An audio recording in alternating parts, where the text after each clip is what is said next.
Ils diront une louve. Moi, je vois une mer.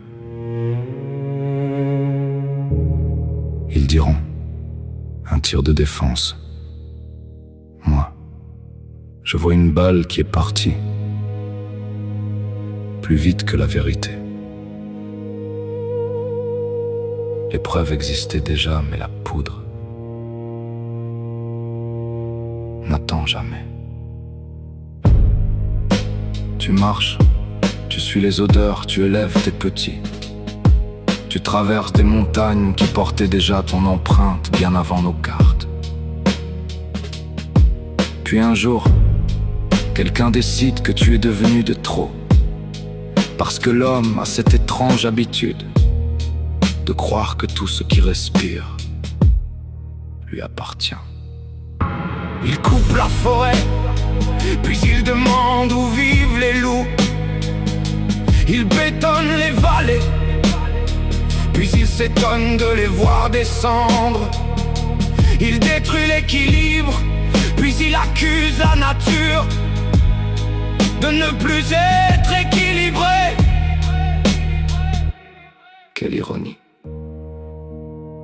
Vous appelez ça gestion, régulation, protection. Vous trouvez toujours des mots qui rendent les balles moins lourdes. Mais une balle ne devient jamais juste parce qu'on lui change son nom.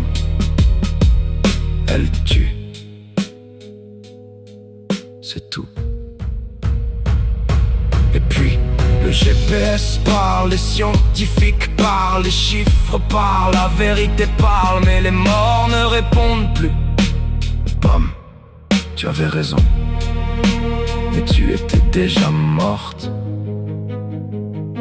Je suis fatigué de vivre dans un monde où l'on demande toujours à la nature de s'adapter à l'homme. Jamais l'inverse, comme si la forêt était un obstacle, comme si le loup était une erreur, comme si le vivant avait besoin, mais tu étais déjà morte.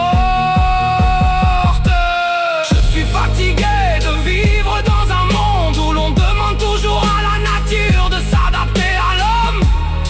Jamais l'inverse, comme si la forêt était un obstacle, comme si le loup était une erreur, comme si le vivant avait besoin de notre autorisation. Le loup ne connaît pas la vengeance. Le loup